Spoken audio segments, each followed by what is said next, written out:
Zionist of America Mizrahi is in Israel right now. This is the first leadership mission of U.S. Jewry to meet with new government leaders, and they come with some concerns. Now, the delegation includes rabbis and communal leaders from the Orthodox community and is here to press Prime Minister Bennett's government to stay true to what they say are religious Zionist values. Now, the RZA described the impetus for this trip as because they are concerned that of the broad-based coalition, religious Zionist values may be under threat in order for the government to remain intact, unquote. Well, with me here in studio is Rabbi Ari Rakoff, Executive Vice President of the Religious Zionists of America. And I'll explain to some of perhaps our non-Jewish viewers, and even some Jewish viewers, when we say religious Zionists, we mean what's called modern Orthodox sometimes in parlance. But Rabbi Rakoff, maybe explain, what do you mean when you say you're concerned about this new government's commitment to religious Zionist values? So I think, whenever there's a change in any situation, there's always an unknown. So we know we know that Bennett has his roots in America. He's in the religious Zionist camp. The first ever. I think we're very proud of that. First ever prime minister. First ever prime minister. I think it's an extraordinary thing.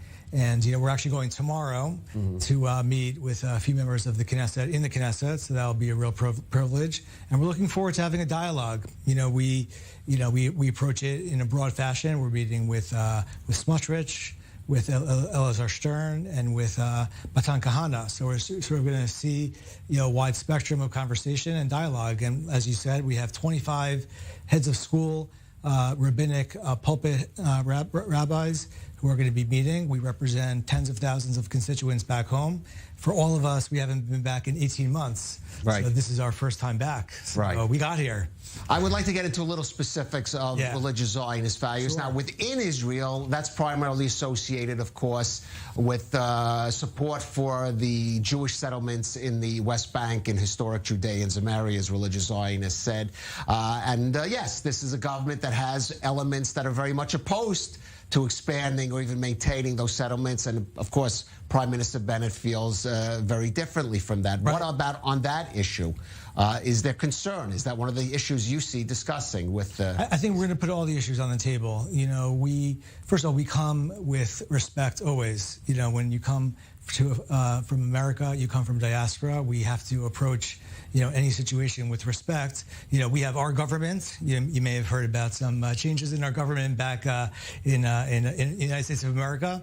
So when you cross borders, we always approach it with respect. That's always been Mizrahi's approach since the beginning, is to approach things in an even-handed way, to understand the issues, and to be able to even approach this government, which is so diverse and multifaceted in ways that are unprecedented, but to put the issues on the table and just have a dialogue, but do it with respect. Okay, Rabbi Rakoff, you are being a little diplomatic, and there were them who would say that maybe that's more, in some ways, of an internal issue, territorial issues. But there are definitely some issues this government is committed to discussing and considering that have direct impact and influence over diaspora Jewish communities, 100%. Such as that in the United States.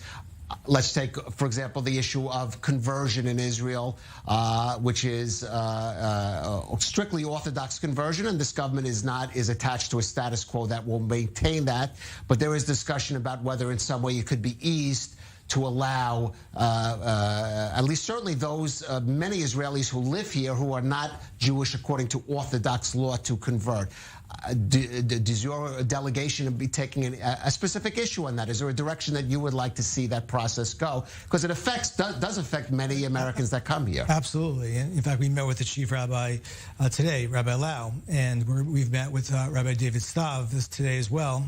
So those conversations already are happening, and absolutely, we're going to make sure that our opinions are heard in terms of holding the line on those issues. They're important to us. And you mean maintaining this? When you say holding the line, you mean maintaining the current status quo? Correct. Well, let's take another issue on that also is concerned and certainly directly concerns diaspora Jewry, and that is the arrangement at the Western Wall, the holiest shrine in Judaism, or adjacent to the holiest shrine in Judaism, we could say. And the previous government of Benjamin Netanyahu, we said, had come to an agreement that it would allow non-Orthodox movements such as Reform and Conservative to have an alternate space at the Western Wall, we should say separate from where the mainstream Orthodox community also does holds its prayer services. That laid on the pressure from ultra-Orthodox parties. The Netanyahu government reversed that. There is calls within the new government and voices saying it should move ahead on this. Is that an issue that you want status quo, or you want to see some development on? You know, it's actually an issue that I'm not as familiar with in the detailed level. I actually have to say I didn't know what you just said about the Netanyahu government. So I would not be aware of who in this particular government has an opposing view to that. So in that particular issue, I don't have the knowledge to respond.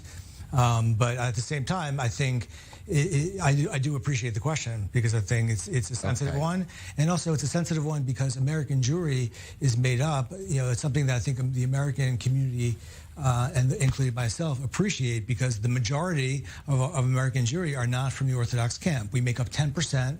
So briefly, and I have about a minute left, since you raised that, what do you see as the main challenge for your community now within the United States? So, you know, there's been a pretty significant uptick in anti-Semitism, and specifically in the anti-Zionism that's come along with that. And I think that has stunned us. You know, there was a rabbi from my hometown who was stabbed. I'm from the Boston area. In fact, we're going to be speaking with that rabbi in the next hour. Oh, wow. I hope he's okay. Yes, he has. Yes. Is he out of the hospital? He's out of the hospital. He is at home. But it was a shocking. And of course, members of your community are the most visible objects of attack, because for example, you wear a yarmulke or a kippah. That makes it 100%. But I think the uptick of anti-Semitism, which really preceded COVID, is something of great concern, and something that we appreciate the sentiments actually from Israel. I think that's been interesting to hear the support that ever since we arrived. We went to Lod, spent time there, which was a mind-blowing experience, very eye-opening, and we intend to bring that story back. That story is not making its way in the media in America. Right, tensions between the Jewish and Israeli Arab communities here. Yeah, that was a big... certainly, I'm certain so. Rabbi Ari Rockoff from the Religious Zionist America, thank you for joining us. Thank you.